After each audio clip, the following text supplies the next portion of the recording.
Even if we've not talked about Mount Saint Helens on the channel with Bigfoot, it's hard to get the location out of your mind whenever you've got the discussion in front of you, right? Now, a lot of us have heard about Ape Canyon and all of the events that happened there regarding the miners 100 some odd years ago, right? And everybody knows about the eruption that happened back in the late 80s, I'm pretty sure. However, what if I told you that in between those 2 points in time, someone went missing and everybody that was on the scene looking for him came back saying the same thing? There were weird things happening in the woods that day. I'm Jaster, founder of the Southeast Bigfoot Research Organization, and tonight we're talking about the disappearance of Joe Carter from Ape Canyon in Mount Saint Helens National Park. In order to start and get an understanding about this case, we need to talk about the person himself and what happened that day. So, Joe Carter was a 32-year-old member and instructor of the local ski club there at Mount Saint Helens. He was an avid outdoorsman, and from what we've been able to gather, despite being diabetic, he had not had any health issues in this time skiing and being outdoors and being a part of the Mount Saint Helens Ski Club. He was known to keep a day's insulin supply on his person at all times, and he was serving as the group leader for a bunch of his friends that ended up going out upon the day that he went missing. Now, him and his party were there to go and ski and to take photos of each other while they were skiing down Mount Saint Helens. At this point, while they were heading up the trail, they were trying to figure out where they were going to get set up, where they were going to end up having the photo shot and everything like that. And it came to be decided that Joe was going to be the one to go down first and take the photos of everybody as they were skiing down the slope. And he would rendezvous with them down at the bottom of the slope, and they would just go on their merry way. Now, whenever they ended up getting up to the point where they were going to break off, Joe ended up leaving with his skis, all of his equipment, and he also had the camera and a film canister. When his friends started their descent, they realized that Joe wasn't there at the clearing where they thought he was going to be. However, they just thought that they missed him or something had happened, so they followed on their way down to the bottom of the ski path. When they got there, Joe wasn't there, and that's whenever they decided to contact search and rescue. The previous information that we are already informed with was that this happened in 1950 on Mount St. Helens, somewhere going down towards Ape Canyon Trail. The diabetic skier was eventually not able to be discovered any longer. There was, like Jaster stated, a day's worth of insulin on his person, but at this time, we don't know what exactly led to him veering off course. We've done further research that is going to lead into a further discussion, so I'm going to hand it back to Jaster so that we can give you all the details and then tackle it. So when they sent out the search and rescue team, this wasn't exactly the run-of-the-mill thing. They had army and civilian personnel on the ground. They had plenty of volunteers, but due to the location of the disappearance, it became quite a logistical obstacle to put that many boots upon the ground. So instead of going for quantity, they went for quality. The man that ended up discovering the footprints was a member of the Alpine Club, okay? This guy was a guy by the name of Bob Lee. He was a 2-time Mount Everest expedition member, once as a team leader, and then once as an advisor, alright? And this guy, whenever he sat down, looked at the tracks, surveyed the area, and discovered that Joe had went off course, everybody in the team came down to the same conclusion. He had been pursued. Now, the main thing here to note is that no active pursuit tracks had been noted at the scene. That does not necessarily mean that he hadn't been spooked. However, what did happen was that instead of taking the ski trail, as he was supposed to, back down and rejoin with his friends, he took an alternate path and instead led himself straight into Ape Canyon. Now, this is where the entire investigation, from our perspective, starts to take a big shift. Whenever you start looking into newspaper reports that were archived that still exist about this, everybody here had the same tone, but we're going to continue. There didn't seem to be a whole lot of extra searching around the total area that he disappeared because there wasn't any tracks discovered, period. Like, if a bear was to try and pursue him, it definitely would have led a track line. There's some people out there, like Missing Enigma, that possibly surmises that he saw something aerial that day, or something in a tree, potentially, and that's why we didn't see any tracks. However, what seems to be apparent is that Joe decided to exit the thicket in a way that was not going to lead whatever he thought was going to pursue him into the same line that his friends were taking down the mountain. Now, that leads us back to Ape Canyon. This is where the miners almost 100 years ago had their encounter that everybody has talked about, so we're not going to cover about it that much tonight. However, we want to talk about the fact that this seemed to weigh on the minds of everybody the entire time. There were a couple different avenues that he could have taken that led him tracking down the Ape Canyon Trail that would have led to his disappearance. I just want to name a couple different trajectories that he could have come down, depending on where he started at, potentially, and where he could have ended up. I'm going to start with this. There are two trails that lead into the Ape Canyon Trail. Specifically, he could have started from the Low Wit Trail leading downward that would have led him into the Ape Canyon Trail. So instead of tracking north, he could have been tracking south, fleeing away from whatever it is that he could have potentially seen, then veered off course somewhere near what we surmise to be Pumice Butte, and then eventually downward into an angle that would have led him deep into the Ape Canyon Trail. Or from that point, we could have went a little higher, but it's kind of a reach to say this. They could have been at Big Pumice Butte, led down the Low Wit Trail, and then the same veer course of action happens at Lower Pumice Butte, leading him down the south side of the Ape Canyon Trail, leading to his disappearance. I do know that the separation began to happen somewhere along a landmark known as Dog's Head, around 8,000 feet. So that, with that information, has given us a new way to look at everything and try to pinpoint exactly where he would have started from, or where he would have been at prior to him fleeing from whatever it is in the general area that would have led to his disappearance. Now, there wasn't a whole lot of answers that could be gleaned from the original scene. The thing that really got people gripped about the pursuit theory was that he took what the trackers described as a wild death-defying dash that went straight into Ape Canyon. According to Bob Lee, this man jumped 2 to 3 different crevasses in order to get down into Ape Canyon. So he was not necessarily worried about his own health as much as he was worried about getting away from whatever it was that was pursuing him. Which, mind, let's be full here in full disclosure, he could have had a bear encounter, right? And he could have just tore off at such a pace that this bear decided it ain't worth it.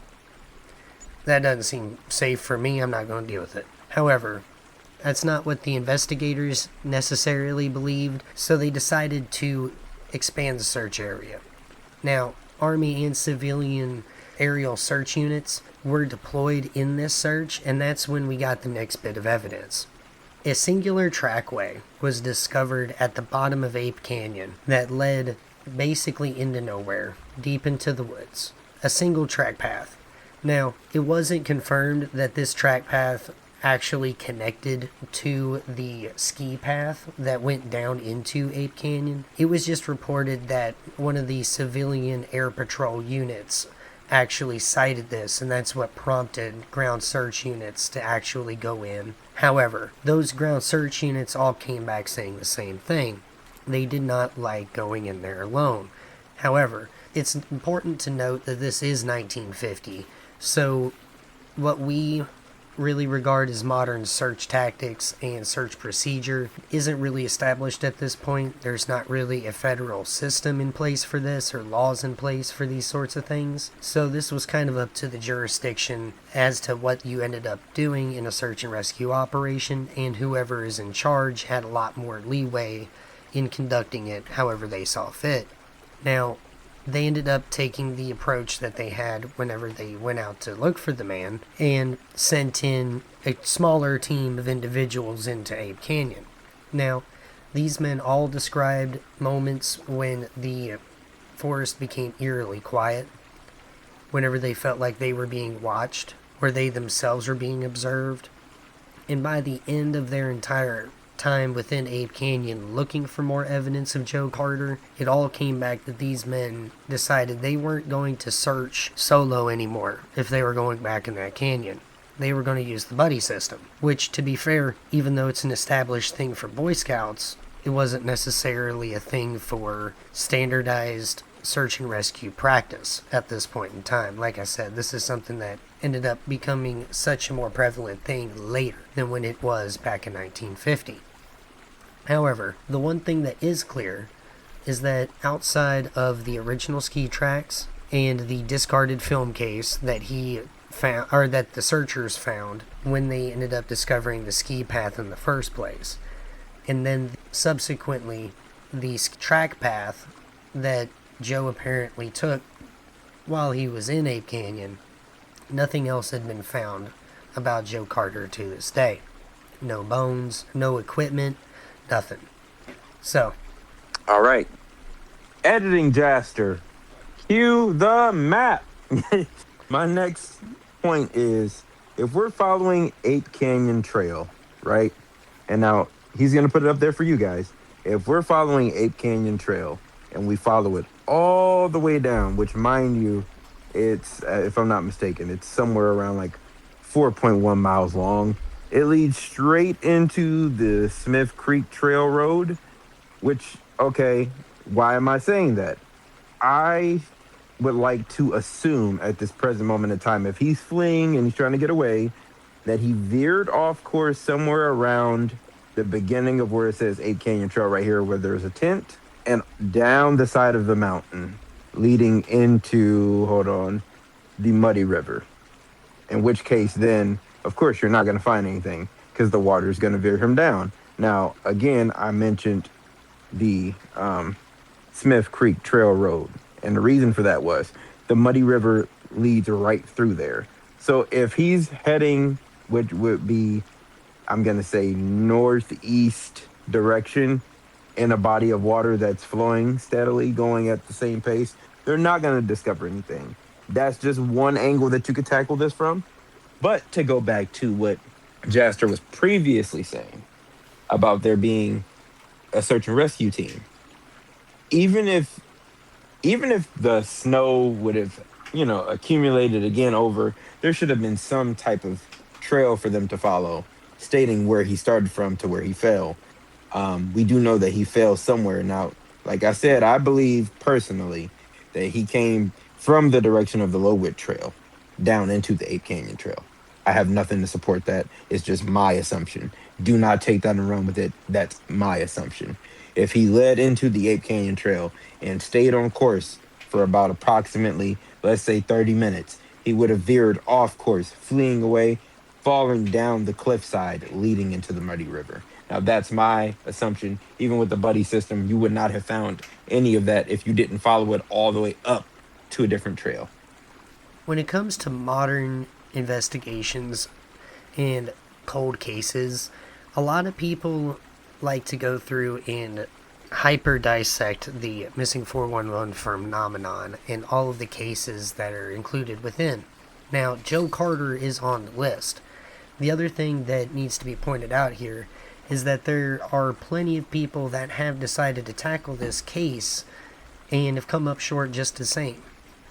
It's kind of hard to cover this case and not bring up Bigfoot, because at the end of the day, even the trackers that were trying to figure out what happened to him, they had experiences that today a lot of people attribute to Bigfoot behavior and Bigfoot related activity. Now, do we think that he had seen something that day?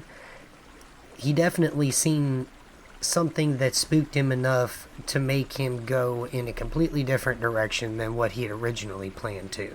Now, that could be either due to shock, or because in a split-second decision he decided to lead whatever he thought was going to pursue him away from his friends. Either way, there wasn't a track line discovered. However, like what we're going to throw up here is another little diagram I made, but I made it on Microsoft Paint, you know what I mean, so bear with me. What seems to be more than likely what happened is that he'd seen something that was more than likely at a distance far enough away from him that whenever he made his mad dash down the side of the mountain, or whatever had seen Joe, didn't decide to make a pursuit. Now, was that a bear or was that Bigfoot?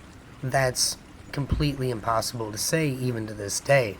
Unfortunately, what I think one of the things in hindsight that could be pointed out is that the trackers probably should have expanded their initial search area to try and figure out what if there could have been something 100, 200, or maybe even 300 yards away that he had seen and decided to make a split-second decision. Now, if it was more than 150 yards away, I don't necessarily think that a crazy, mad, death-defying dash was necessary, right? He probably could have had time to signal or warn his friend group and then lead them all away from it. However, he decided that a split-second decision down into Ape Canyon was the only way. Now mind, this man was not considered by his family to be in any way, and he wasn't considered mentally ill in any way. Now, like we talked about before, he had diabetes. However, the search and rescue team knew about it, and they had insulin on standby for him if they found him, and he kept a day's insulin on him at all times. That means that this man's done this kind of behavior before. Even if he had a diabetic episode, he had the insulin on him to right himself and not make a mad dash down into what is considered one of the most prolific Bigfoot-related areas in the United States. That's what got the trackers thinking. And that's what's got all these newspapers from back in them times talking about weird things that are happening, and Ape Canyon being a part of almost every single thing that we had found. That's what makes this case so fascinating. Even though there's not a definitive, yeah, we found prints on the site, all of the extra evidence surrounding the search and rescue effort give a lot of people thought and pause to thinking that maybe there is something a little bit more substantial to this argument. Either way, the problem here is that this poor man went up there just trying to get some photos of his friends and never came home that day, and that's a tragedy. And we're not advocating that everything that goes wrong in the woods is something unexplainable. We're not even advocating that this thing couldn't have been a bear. All we're saying is that no bear tracks were found, but also no Bigfoot tracks were found. However, the search and rescue team, when they went into Ape Canyon, had a lot of experiences that lined up with Bigfoot sightings and Bigfoot experiences. These people have seen bears. So, to me, it seems a little telling that everybody that was on the ground talking about it seemed to talk about Bigfoot. Allow me to lead a different perspective based off of the information that was given to us by none other than my partner in crime here, Jaster. This man had a day's worth of insulin. Now, I'm going to go deep dive into the psychology of the human mind. Let's say there was no predator. Let's say he wasn't fleeing from something, but instead recognized, oh no, I did not bring my proper equipment with me with my insulin. I need to go back down the mountain. And I think the quickest way to go down the mountain would be a different direction from where they're coming from. Let me go ahead and lean into this for a second. Because like he said, not everything leads to the supernatural. Not everything leads to an unexplainable event.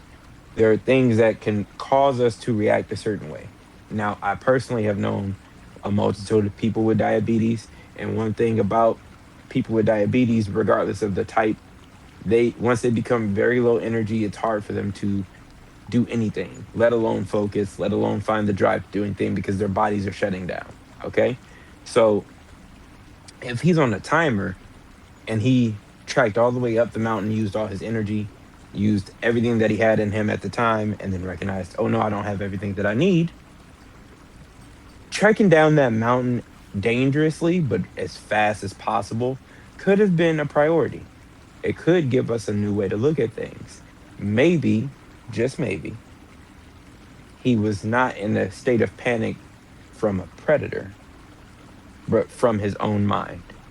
Oh no, I don't know how much time I have before I become low energy and it no longer allows me to function at optimum capacity. I need to get down this mountain. And I can't signal my friends because they cannot see me. So I need to get down this mountain one way or another. So in his hysteria, he makes an irrefutably foolish decision and goes down the wrong way and then veers off course. And boom, we have a mystery on our hands. I'm going to pass What it do you guys think about what we've talked about tonight? If you've made it this far, consider liking and subscribing, and let's have a discussion down below. We really thank you guys for tuning in and appreciating all the time that you guys spent, because Lord knows there's not enough of it in today's time. Now, this has been Jaster and Myth with the Southeast Bigfoot Research Organization, and you all have a wonderful night. Bye-bye.